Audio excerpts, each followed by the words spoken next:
Okay, now the next message I have from you is this one's also from Bodhisattva Bear, and because Bodhisattva Bear lives in Germany, and Bodhisattva Bear found two of your relatives, but your relatives are in Ukraine. Oh, see? So one looks like a Snoopy dog, and one is another teddy bear. But they're having a real hard time in Ukraine. I'm glad they're in one piece because it looks like they've been through a lot. Yeah.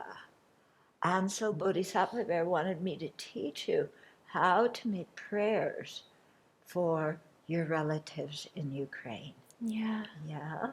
She said these two were orphaned, so she doesn't know their names.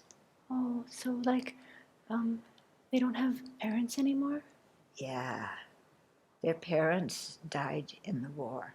Oh. You remember we saw some pictures of other bears from Ukraine a few weeks back?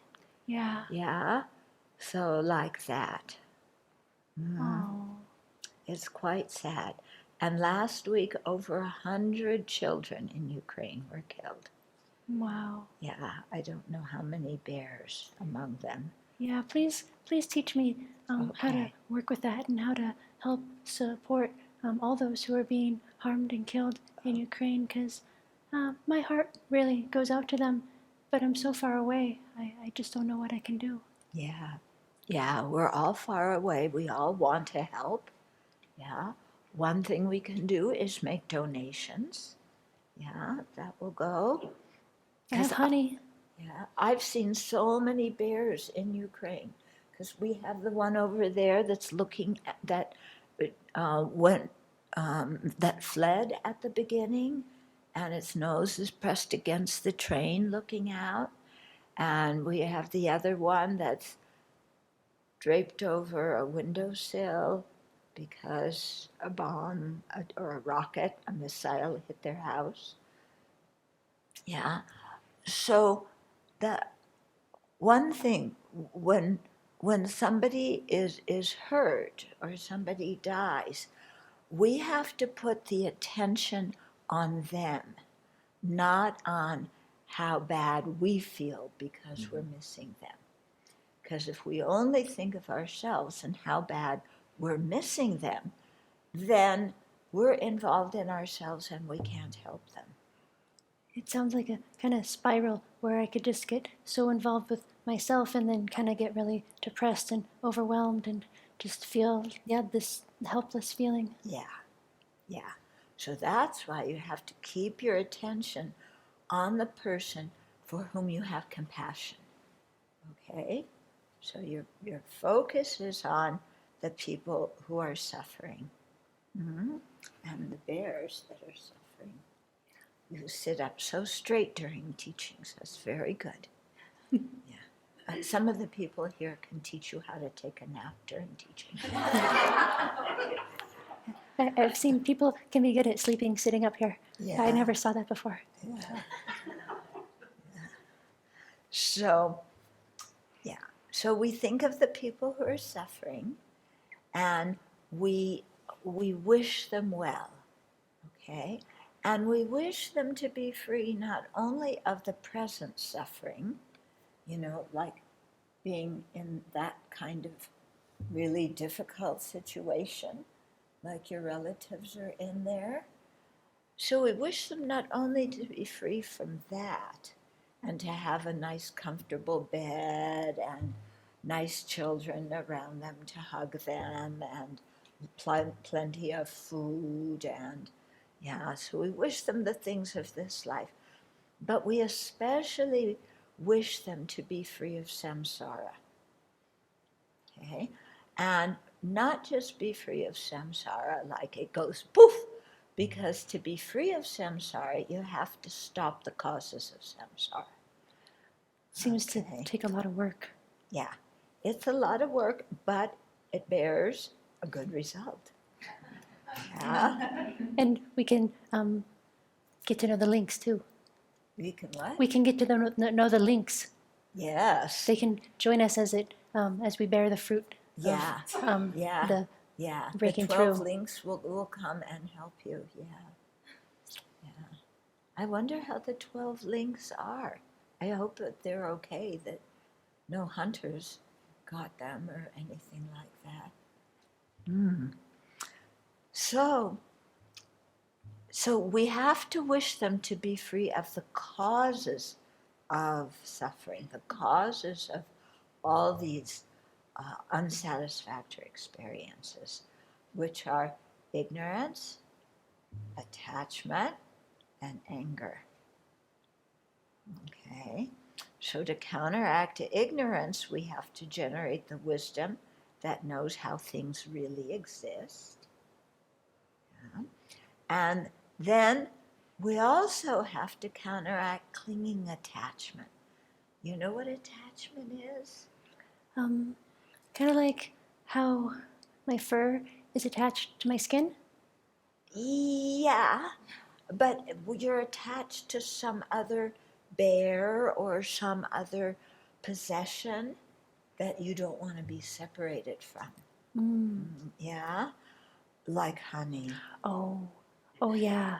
I really don't want to be separated from honey. It's the Yeah. best thing in the whole entire universe. Yeah. I mean, besides this idea of breaking out of the cycle of existence, that sounds even more marvelous than honey. But in the meantime, honey is the greatest happiness that I know. Yeah. And the thing is, when you're attached to something outside like honey, and you think that's the best happiness in the world, then we can do all sorts of negative things that harm other living beings to get the honey. Oh, I hear what you're saying. I've knocked other bears out of the way, and kind of tried to get the bees out of the way in a really impatient voice and kind of swatting actions. I don't think they liked that. No, I don't think so. When you go towards the bees, yeah. And also, your mind is angry then, isn't it? You're Yeah. saying, I want my honey. The honey is mine. You go away. I don't care about you. Give me my honey. Calm down. It's okay. You're just talking. Well, we are talking about honey, so I get kind of worked up. Yeah.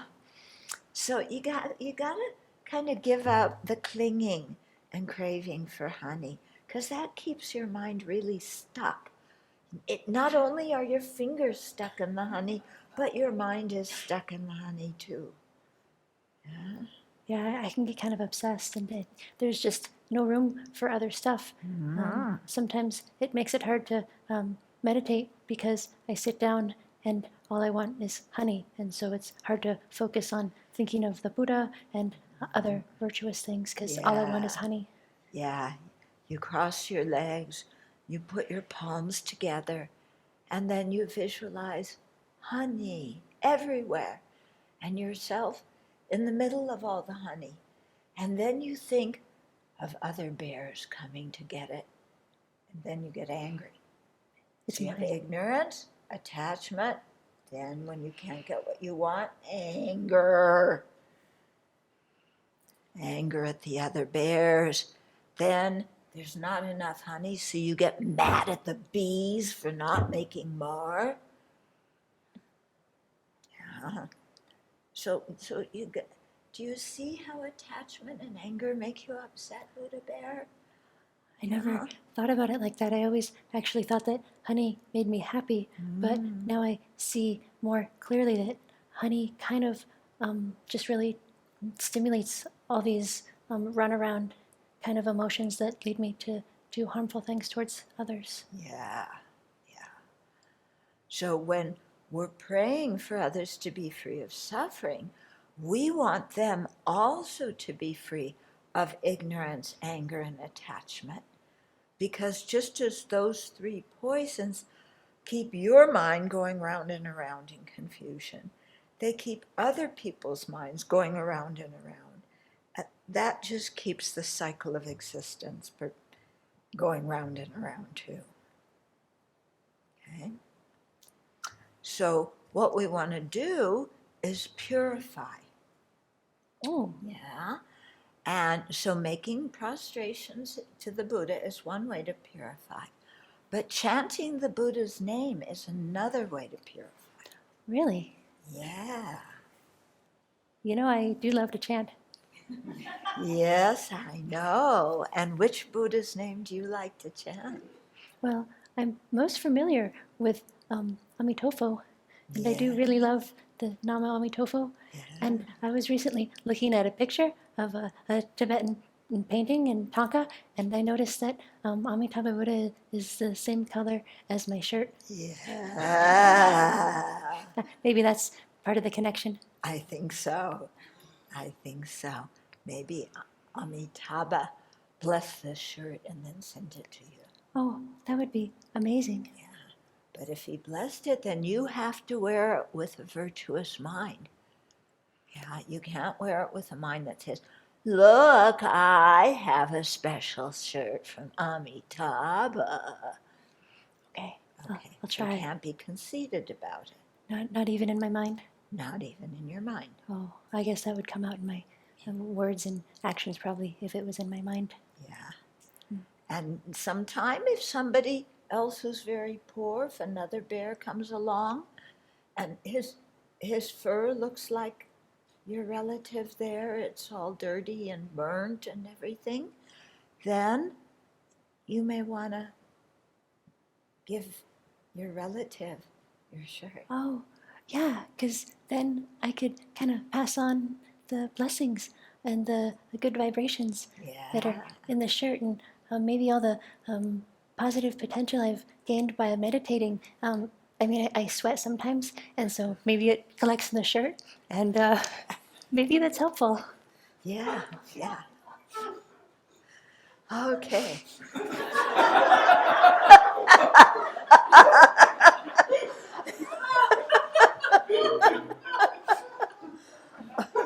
Okay, so do you want to teach everybody the chant? Yeah, and if I could have a little bit of help, because my voice is a little bit high pitched, so I want to make sure that we get in the right key. Okay, okay. No, Bodhi Bug, Oh, yeah. he can help. His voice maybe is a little bit low. It's kind of low. Well, let's see. Namo Amitofo. Too low? Somebody's gonna help me. Oh, thank you. We need some help. Namo Amitofo. Namo Amitofo. So, you like purifying? It's fun, huh? To purify?